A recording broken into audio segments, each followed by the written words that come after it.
When I got back from work, I found my neighbor, a battered woman, standing in front of my house. She looked so cold and miserable that I couldn't just leave her there. I invited her inside, offered her a bath, and made her a meal. Curious about what had happened, I asked her about her situation. 3 weeks later, a stern-looking man in a black suit knocked on my door.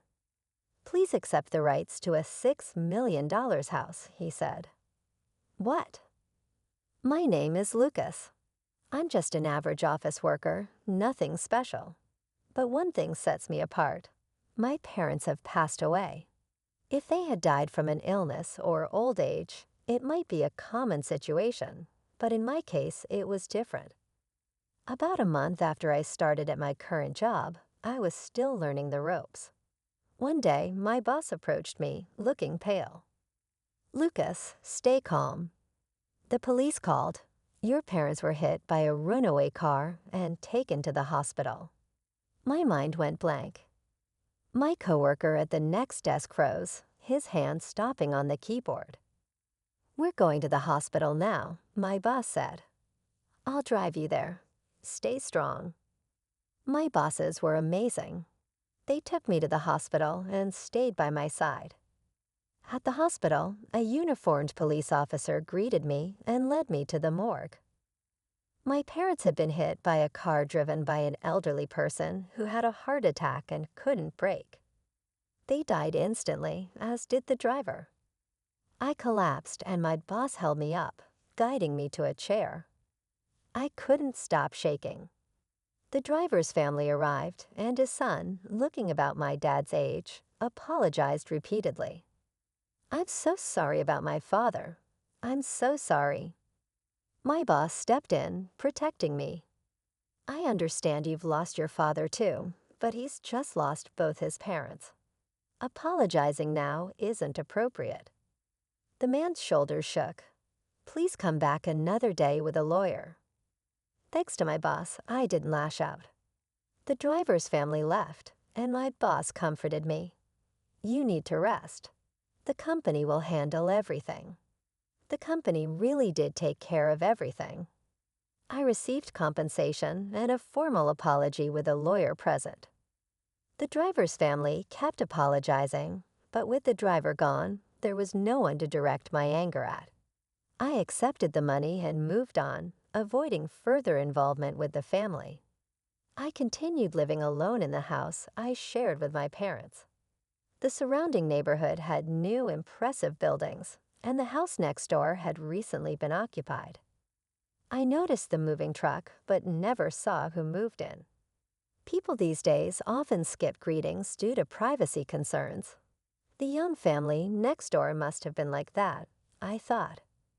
I'd at least say hello. A few days later, on my way home from work, just as I was about to reach my house, I witnessed a woman walking in front of me drop her groceries as her paper bag tore. Hearing the woman's small cry, I immediately rushed over. I picked up an orange that had rolled to my feet and went over to the woman. But it would be difficult for her to carry everything home in the torn paper bag, so I offered her my own reusable bag that I always carry, saying, "Please put everything in here to take home." "What?" "But my house is right there," she said when I pointed to my house. "Oh, I see," she responded, sensing something odd about the context. It seemed the woman lived in the luxurious house next door. The woman's name was Emily. Emily was, how should I put it, extremely thin, and her voice was faint and small when she spoke. Emily seemed a bit surprised to learn I lived next door. Well, I can say I don't understand that feeling. After all, my house is so run down you couldn't even flatter it by calling it a nice home. "Oh, I'm sorry. I just assumed an elderly person lived there." "No, it's an old house, so it can't be helped," I replied to the apologetic Emily with a wry smile. I'm sorry for not introducing myself. My husband said moving and greetings aren't necessary these days, so I figured as much. I know many people nowadays think neighborly relations are unnecessary. About this reusable bag. I'll return it right away, so please wait a moment. Emily hurried inside, saying that. I watched her go, and after waiting a bit, Emily came back holding something, the neatly folded reusable bag and beautifully wrapped cookies. I'm pretty confident in my baking. Please have some if you'd like. Inside the cube wrapping were delicious-looking cookies that could pass for store-bought. The simple, bite-sized round cookies looked like something you'd make at home with kids. Thank you. Did you make these with your children? No, I don't have kids. It's just me and my husband living here. I see. Even if I wrap them like this, I'm the only one who eats what I make. But I enjoy both making and eating sweets. I could tell that Emily, who smiled softly like that, really loved baking. However, the fact that she's the only one eating them means her husband probably doesn't eat these sweets. Thanks for the cookies. I said a quick word and opened the wrapping on the spot to eat a cookie. The bite-sized cookie had a vanilla flavor and crumbled softly in my mouth. It was truly delicious. No flattery needed. Delicious. It's been a while since I had such tasty cookies. I can feel your passion for baking. I expressed my thoughts, including my gratitude.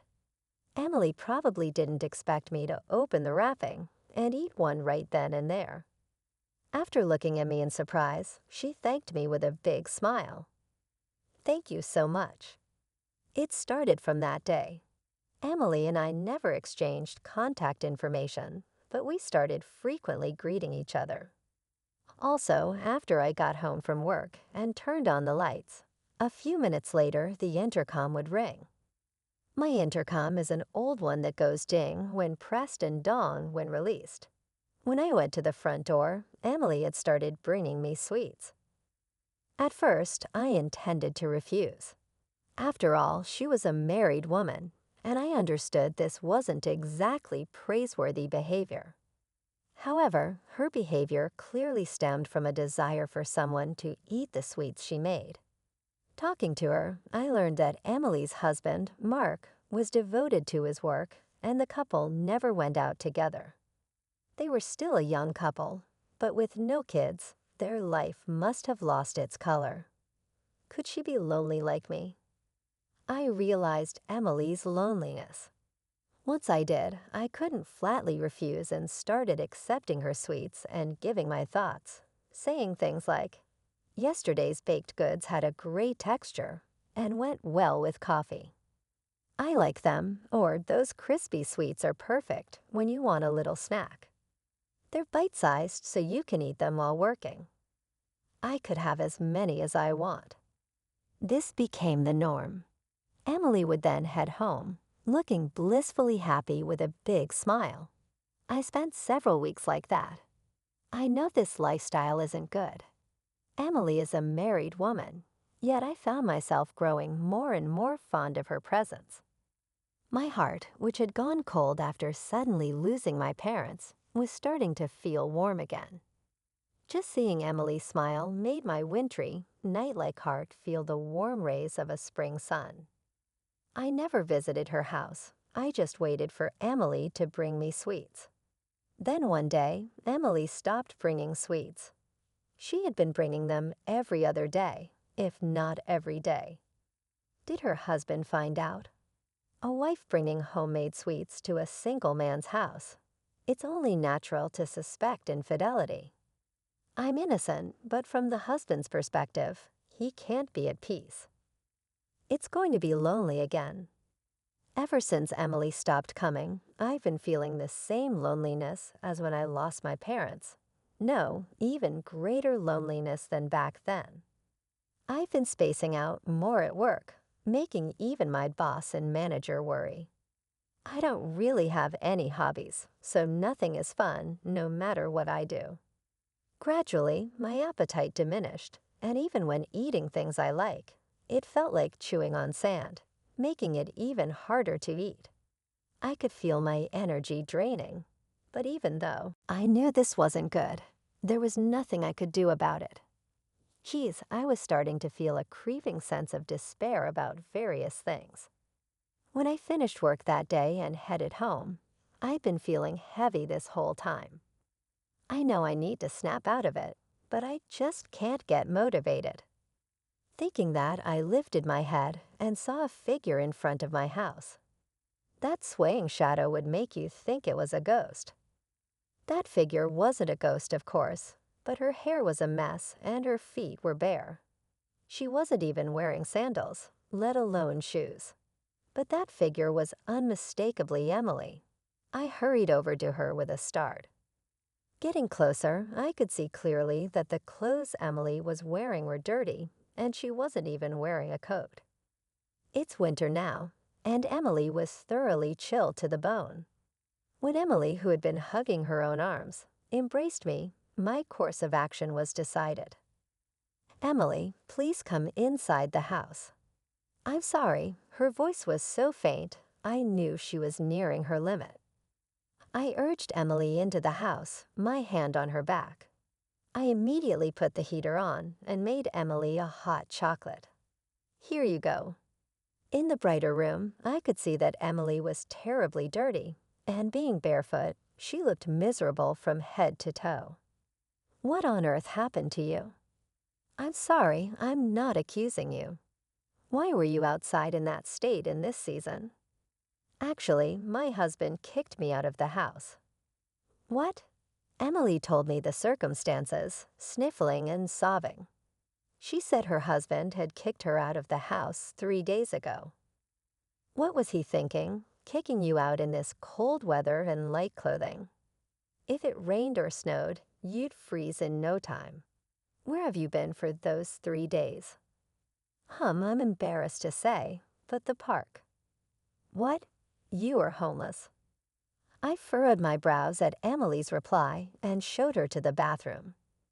"I have many things I'd like to ask, but you must be cold, right? Please use the bath." "But I'm dirty." "It's a bath. Feel free to use my mother's soap and shampoo," I explained, showing her the soap, shampoo, and hairdryer in the bathroom. For a change of clothes, I offered some of my mother's. Emily seemed hesitant but nodded, as if enjoying a bath for the first time in a while.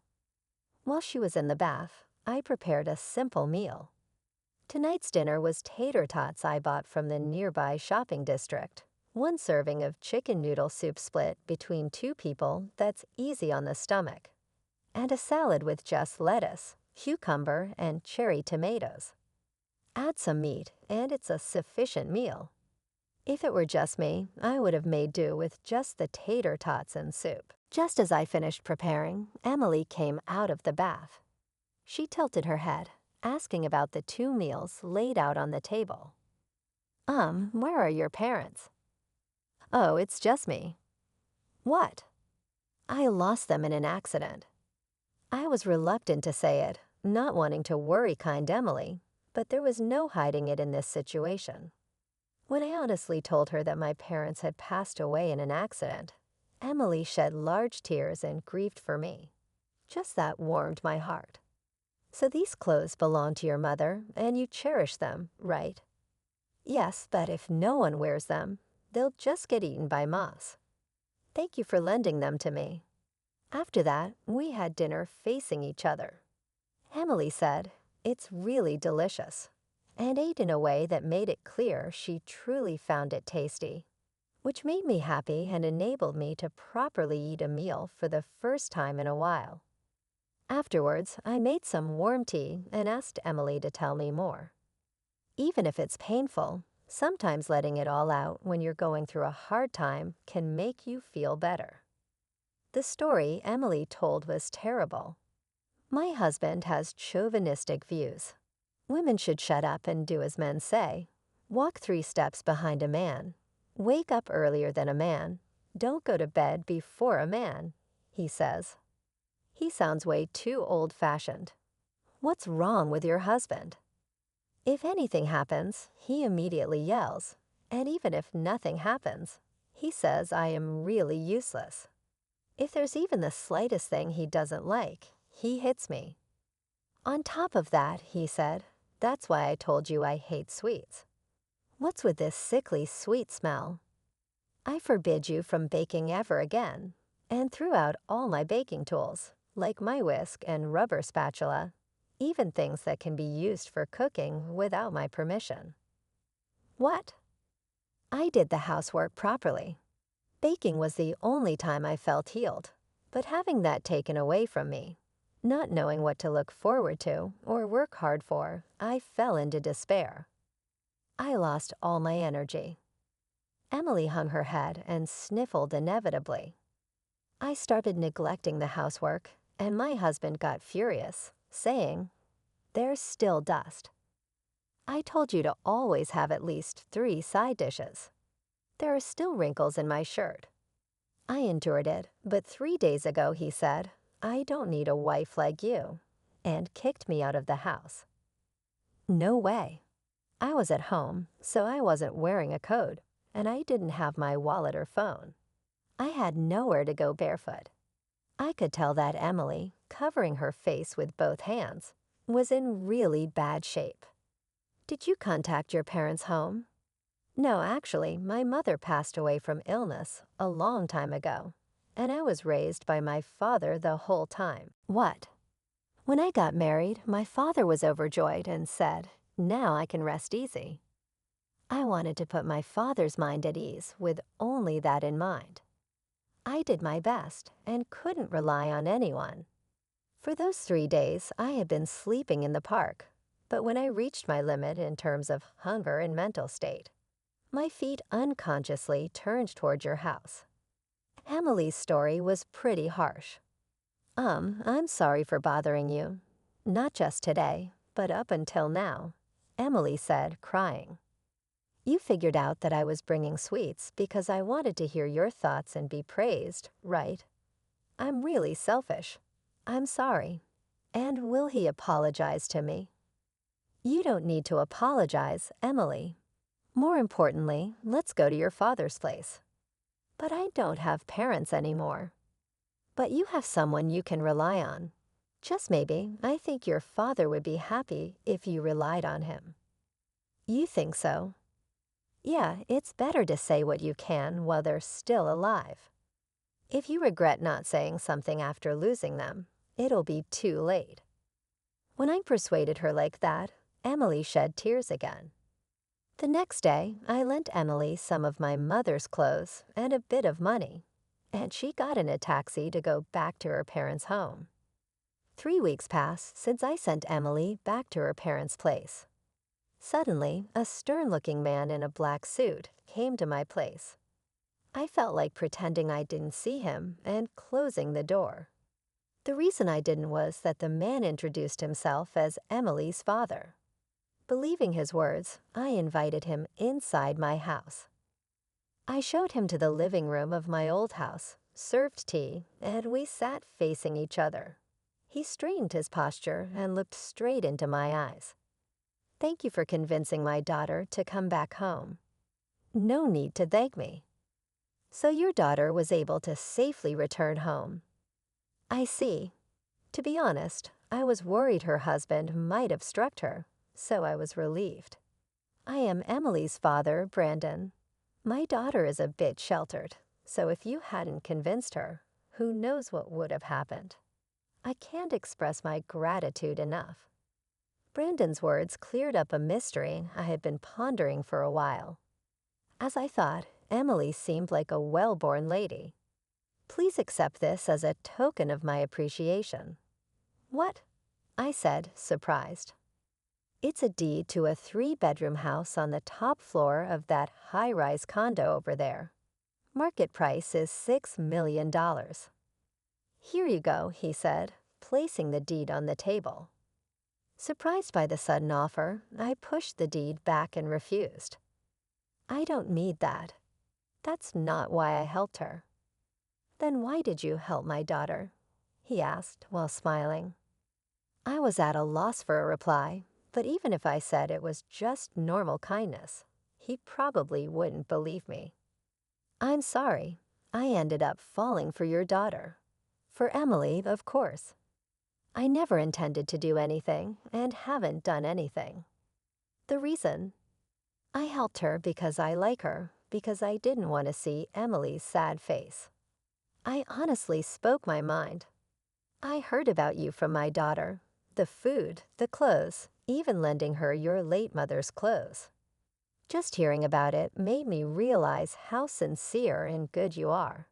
But meeting you directly like this, I feel that way even more. Brandon said, holding out the deed again with difficulty. That's exactly why I hate to say this, but won't you live in a new house? This house is, well, quite old.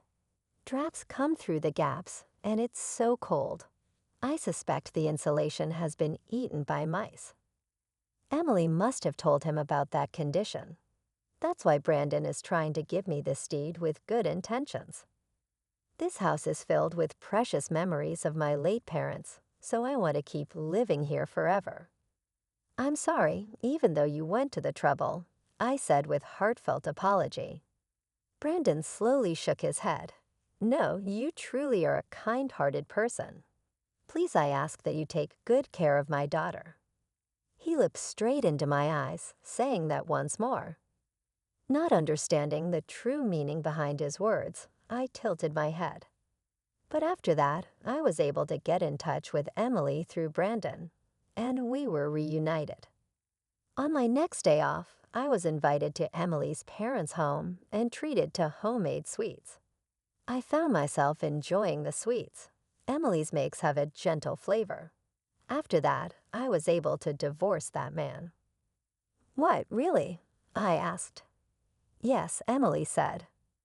Apparently, he was terrible at work too, and his coworkers were complaining about how overbearing he was, so he was about to get fired. I figured as much, I said, thinking about his attitude toward Emily.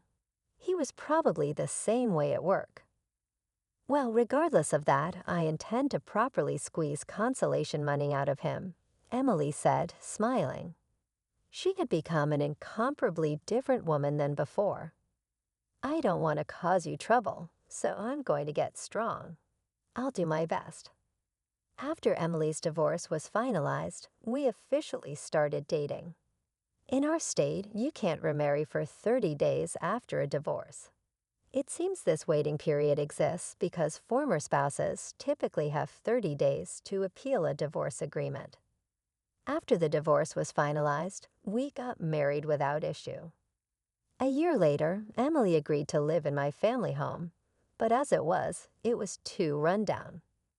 By the way, Emily's ex-husband had already left that place too, due to consolation money and demotion. So I think Emily won't be bothered by it either. I was relieved about that too.